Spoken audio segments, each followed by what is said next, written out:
Hello everyone, welcome along to Live on Air this Wednesday afternoon. With us is the Rev Abhishek Solomon, Abhi, who's a Methodist minister in the Auckland Synod. Abhi, you've been in ministry for a few years now. I wonder whether you'd like to tell us just a little bit about yourself and your background before we start exploring Freud with you. So yes, I've been in ministry ordained ministry for 4 years now, and I started as a probationer in Takapuna, and then I was moved here, and then I'm moving back into Auckland, much more central. I'm still in Auckland in Warkworth. Alongside parish ministry, I am committed at pursuing the interest of religion and society and concerns of religion and society in much more academic settings. So my primary interest lies in critical theory and continental philosophy. During the course of studying theology, I stumbled upon philosophy, and I realized that pretty much every theologian, from Paul Tillich to Kierkegaard, to Luther, to Athanasius, to Augustine, they all, in order to formulate their idea of God and theology, they all had to tap into their philosophies, the contemporary philosophies. And so we noticed this undercurrent of Plato and Aristotle underpinning theological discourse and shaping it, and so kind of my interest, especially from Paul Tillich, when I started reading systematic theology, I realized how much he actually is sort of grounding his work in Nietzsche and also Kierkegaard with existential theology and existential philosophy. So yes, I'm still sort of currently I'm writing. I've got two projects. One is I am working on the intersection of religion and psychoanalysis, and so I'm examining Sigmund Freud and Carl Jung and Jacques Lacan and their understanding of religion and what value does religion have in their theoretical apparatus, and so on, and kind of like, the second project that I'm going to start next year, my second dissertation, which is to do with sort of like a dialectical theory of religion, which is dialectical materialist theory of religion, which is in contrast to dialectical idealist theory of religion, which sort of Max Weber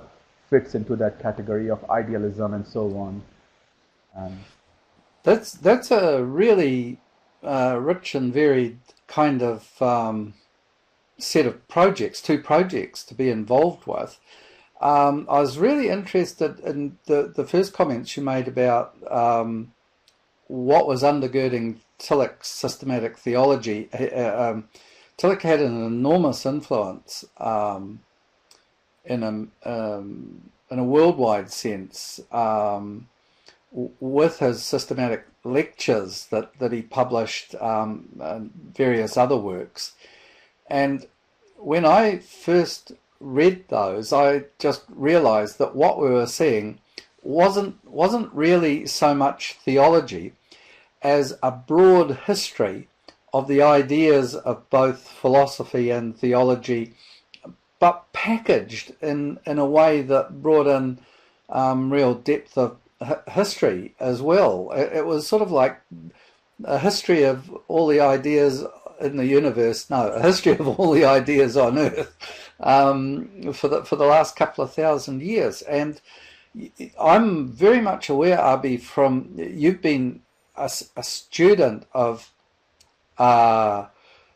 theology and faith and all of those kinds of things for a very long time, but now you're actively researching in these areas, leading on to higher level studies. And I'm particularly interested to know, how on earth did you come to get interested in Freud and the intersection of theology with psychotherapy? So really my interest with Freud starts with Jacques Lacan. Really, I consider myself Lacanian. And Jacques Lacan was a French psychoanalyst who considered himself a Freudian. And I wanted to understand and advanced in the work of Jacques Lacan. And I was particularly interested in Lacanian theory of unconscious and how it relates to religion. And it's a project that I would like to tap into in future. And I've got, studying Lacan, I discovered that Lacan was tapping into the Levi-Strauss theory of language and how language works. And so, so Freud has a way, Lacan has a way of saying that language is structured, unconscious is structured like a language. And so I was really interested in Lacan, and then when I started reading Lacan, I discovered that you can't understand Lacan without understanding Freud, because Lacan is advancing on Freud. And he called himself Freudian, but he also, in very Freudian sense, killed the master and betrayed Freud and to advance his own theory. And I like his sort of idea of unconscious and drawing on his idea of unconscious as some unconscious structured like a language. We can propose that religion, whether Christianity, Islam, or Buddhism or Hinduism, is structured in a way that is right in front of us, but we are constantly trying to repress it and suppress it. Particularly in Freud, unconscious is something that is hidden, that is id. So Freud has three structures in psychological structure: the id and the conscious, the id and the ego and the superego. The id is a bit like unconscious, which is repressed. But for Lacan, unconscious is something that is out there. And Lacan gives this wonderful example to explain his theory of unconscious. And he says that, say if you steal a diamond, what's the best place to hide the diamond? And then Lacan says the best place to hide the diamond will be chandelier. Nobody will be able to realize that it's there. And then he gives another example that, say if you kill somebody, and where would you hide the dead body? And then he says the war zone. Nobody will suspect that you killed. And so on. And so for Lacan, contrary to Freud, for whom unconscious is repressed and hidden underneath the layer, unconscious for Lacan is out there, right in front of us. And because it's right in front of us, because we are so close to it, we are unable to see it and notice it. The closer we are to the unconscious, the much more difficult it is for us to notice it. And that's how unconscious works. And is there any parallel to that and Jung's idea of exploration of the unconscious, or is it more out there than that interface that Jung talks about? I think Jungian theory of the unconscious is a little bit different in a way that Jung religion can become a sort of a collective unconsciousness in which we participate, something that is objective, which is already there, already is there. So it's something detached from human consciousness, in which humanity participate. It doesn't matter what our religious faith background is, we are all become part of that unconscious structure. Whereas for Lacan, unconscious is something that is quite distinct in a way. It's much more dynamic. It's not objective. It's much more dynamic. It's shifting. It's changing. It's molding. It's disguising itself. It's hiding itself. It's much more difficult to hold on to it. Something. So it's a little bit different from. Right. Well, in this exploration of reaching back to see what Freud thought, you talk about psychotherapy. Does that have any kind of direct impact on life as a Methodist minister? I wouldn't imagine that it would, because therapists of all sorts and shades of opinion have to belong to professional bodies. So these days it would seem that if you were going to be a clergy that was exploring some of this, you would have to have an extra professional qualification. But you're looking more at the foundational theory, or are you putting that into some sort of psychotherapeutic practice? I think my interest is the former, much more sort of into theory and to understand the psychoanalytic framework and not.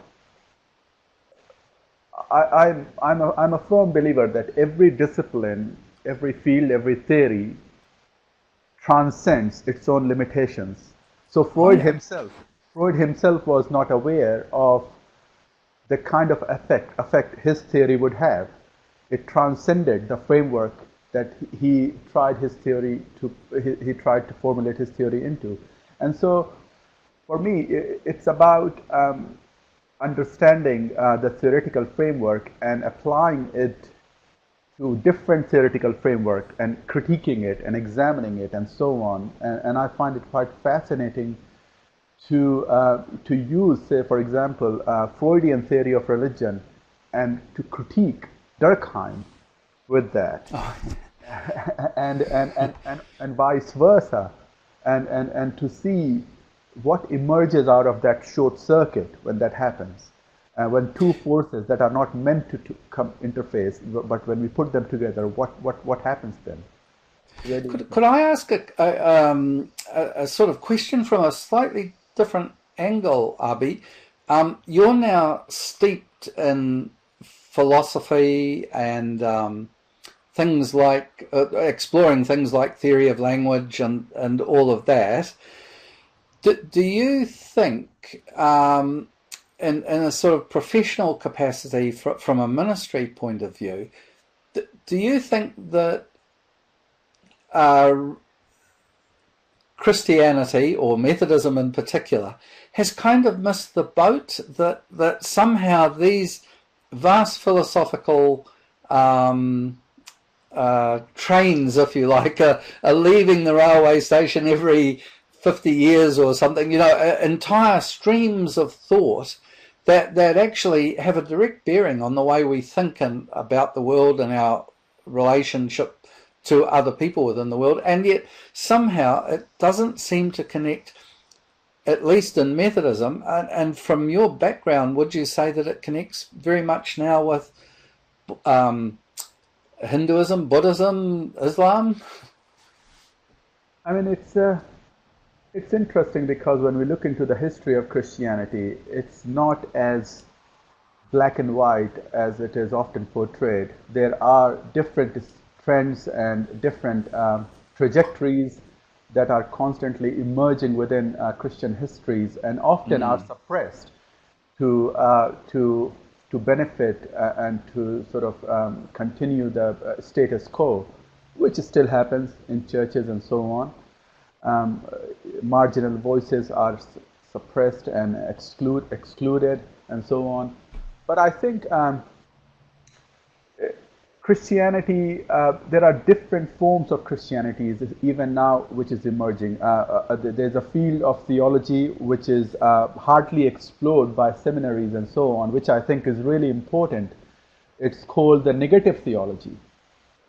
So the negative theology has its roots in Derrida and again in Lacan, and where we kind of have theology without the big other, the master signifier. But we do theology for the sake of, it's sort of like materialistic theology, which is the primary concern is how we live our life now. We don't know what's going to happen later, heaven or hell, and metaphysics and transcendental framework, minus that. And even sort of like a transcendental framework, we talk about Heidegger. Heidegger talked about transcendental theory, that whenever we are doing philosophy or theology, we are placing ourselves in a moment and time in history where the time and history transcends us. And so something has been there before us, and something will again be there after us. And so we are fitting in that historical sort of transcendental way, placing ourselves. But in a most practical sense, sort of like in parish ministry, in every day-to-day life, I mean, I feel that whatever I am learning and projects and writing and reading, some of it comes into my sermons, and some of it it spills into discussion groups and so on. But majority of it remains between me and my computer. But well, in one way, that's only to be expected, isn't it? Because the professional minister, the preacher, the pastor, has to explore ideas, but distill them down for their communication on a Sunday. So maybe 95% of what we read or think about during the week doesn't kind of make it into the sermon material. But at the same time, I'm very impressed by the broad scope of knowledge that you've acquired. Partly, I think, when you were a student of theology in India, but then when you came to New Zealand, you've thrown yourself into that kind of matrix of university, theological training, parish ministry, that's sort of like a pressure cooker. And there are some ideas that you have that really, I think, are very interesting and need to be heard and explored by other people in the church. I'm wondering what really excites you. It's Freud that I'm particularly interested in. What really excites you? What are the areas of interest that you've discovered in Freud? Because I think Freud is a little more accessible to congregations. Yes, I think he's very accessible, actually, Freud. I was surprised how accessible he is. I was at first I was kind of like oh, is it going to be quite dense and quite complicated? But when I started reading him, compared to Lacan and some other work like Heidegger, he's so accessible. So Freud, what I like about Freud is that he is, Freud himself probably would not like what I'm going to say, but I see there is a sense of parallel between Freud and Augustinian theology and Freudian psychoanalysis. Now, we must also remember that Freud is a Jew. Even though he disavowed God and he claimed to be an atheist and so on, but he's still got that sort of a background and history and knowledge and so on. Now, why I think that Freud, and there is a parallel between Freudian psychoanalysis and Augustinian thinking, is that both Augustine and Freud begin from a similar sort of premise that there is something fundamentally wrong with humanity. There is something fundamentally flawed with humanity. Now, in contrast actually to Pelagius, who thought that no, humans are inherently good, and who argued against Augustine. Freud would disagree with Pelagius and would side with Augustine by saying that no, Augustine was right in saying that human beings are fundamentally flawed. But in contrast to Augustine, Freud does not ground his theory and his understanding of humanity in scripture, but rather in science, in psychoanalysis, and so on, psychology of human mind, and so on. So, and this is the starting point for Freud. That, and then he is examining that what is needed for humanity to prosper and to advance, and so on and so on. And for Freud, it's the law. The law is required. And for Augustine, it is the grace and it is the law of God and so on. But for Freud, it's the law of civilization. And so in his book, The Future of Illusion, Freud is very careful in considering religion as an illusion. So illusion is something that we have created, but it's not.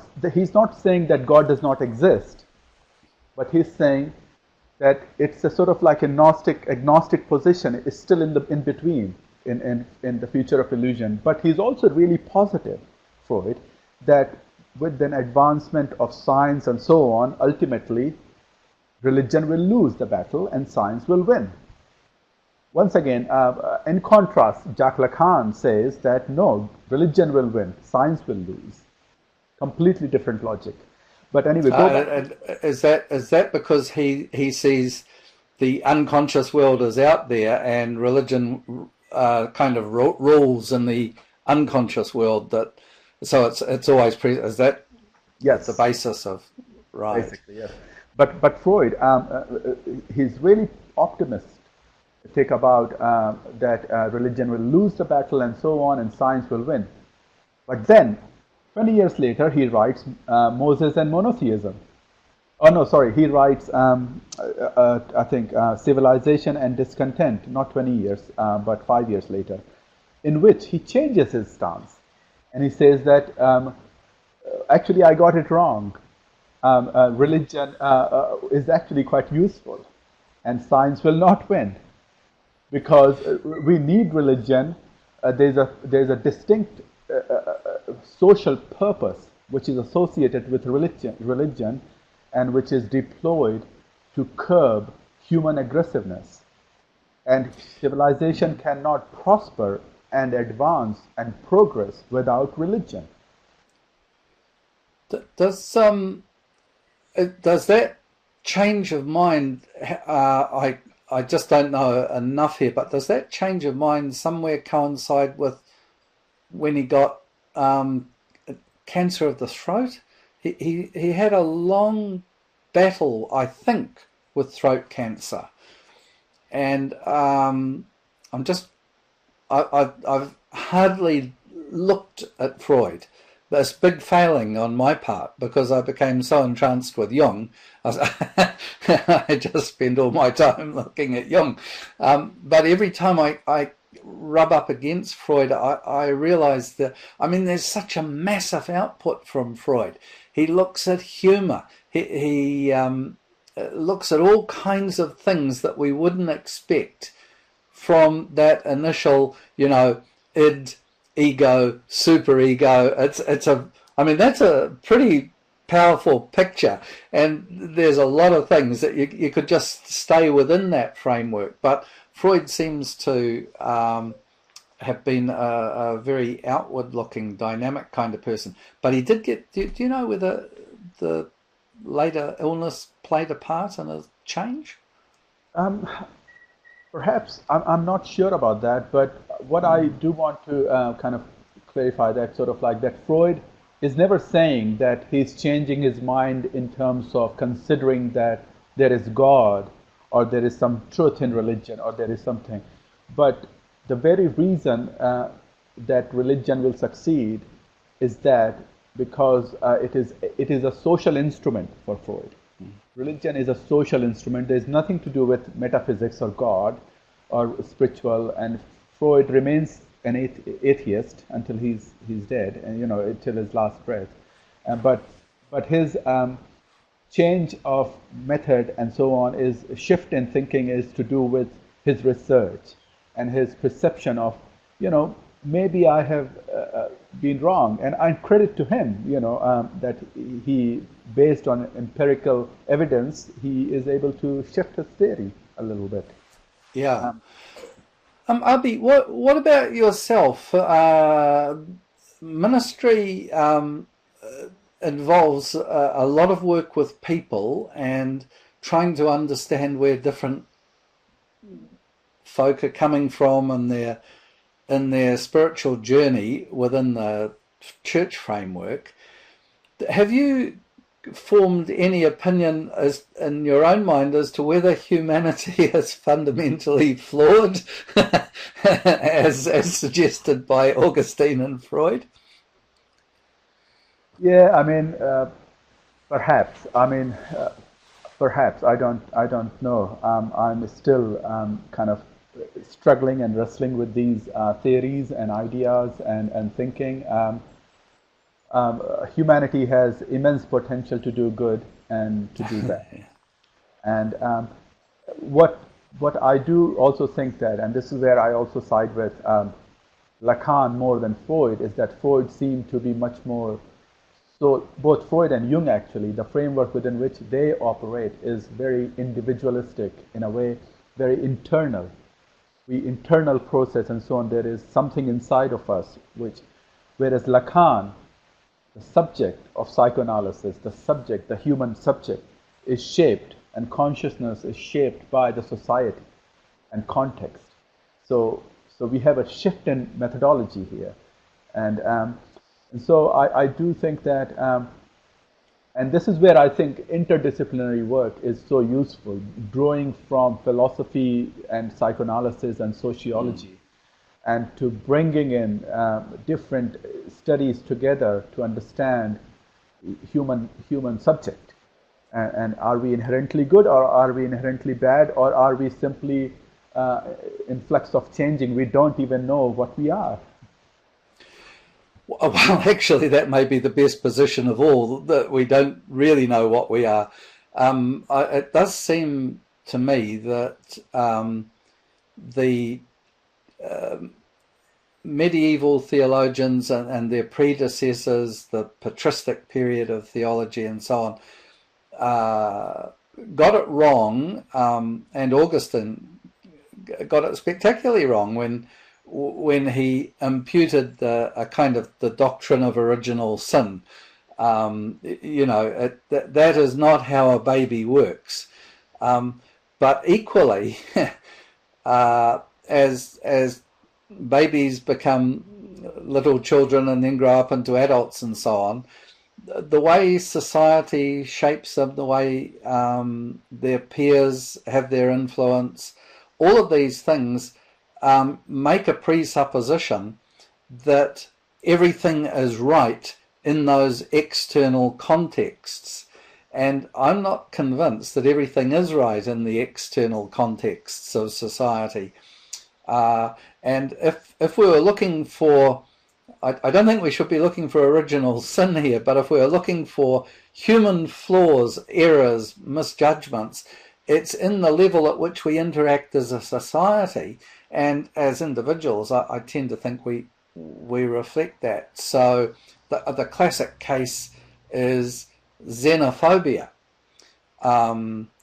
In just, a lovely historical example in New Zealand, in the 19th century, we were particularly scared of the Russians. The Russians were going to invade the far side, the bottom of the earth at any minute.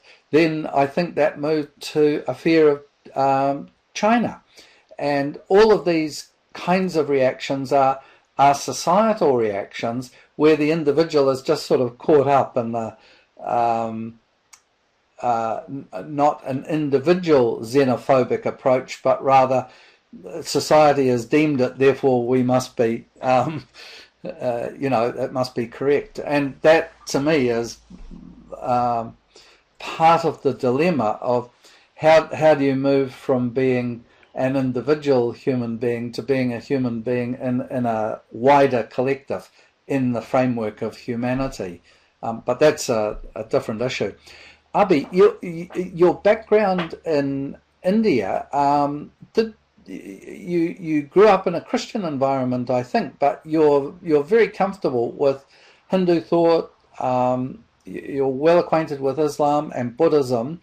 So is the kind of exploration you're talking about just applicable to the Christian West, which is where Augustine and basically Freud, even from the Jewish perspective, the Judeo-Christian heritage, or is it applicable to all the religions?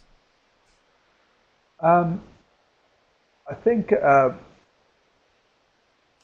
Hinduism, one of the scholars have said, particularly Buddhism, the test of every theory of religion is when it's able to adequately define Buddhism. I love it. It is so complex, and I think Hinduism is also similar, sort of like. I think when I can see Freud, how Freud can be useful, especially actually Lacan can be useful in examining Hinduism and Buddhism, and also Jacques Derrida. In fact, a lot of Buddhist and Eastern thoughts have entered Western framework with Schopenhauer. Schopenhauer influenced Nietzsche, and Nietzsche drew heavily upon Schopenhauer, and Schopenhauer was really interested in Eastern Indian thinking and Buddhist philosophy and so on, which is quite different from Western mode of thinking, which is based on binary opposition, really, black and white, mind and and matter and so on, whereas Eastern mode of thinking is there is a third dimension, and which is sort of the gray zone, in between zone, and as we know, there are not one but 50 shades of gray, and so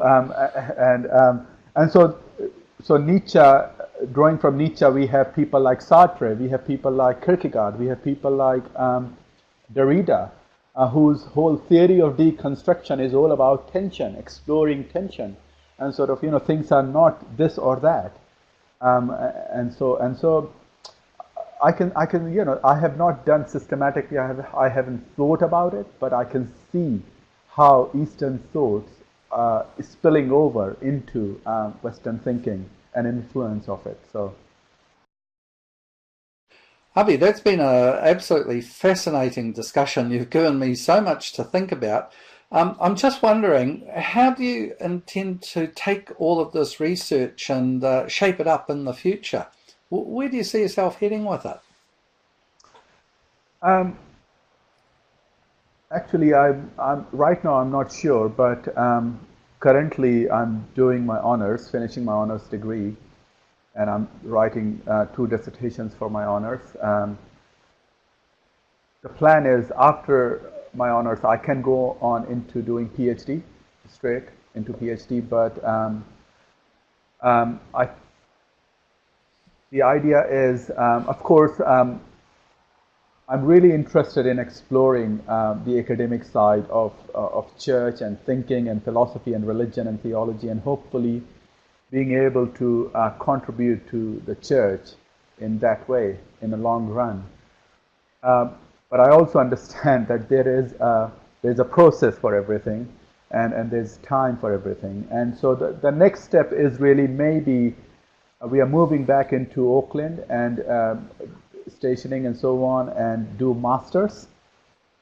Even though I don't have to do masters, but I will do masters this time in sociology, and just to expand my horizon a bit and engage with much more different kind of theories and so on.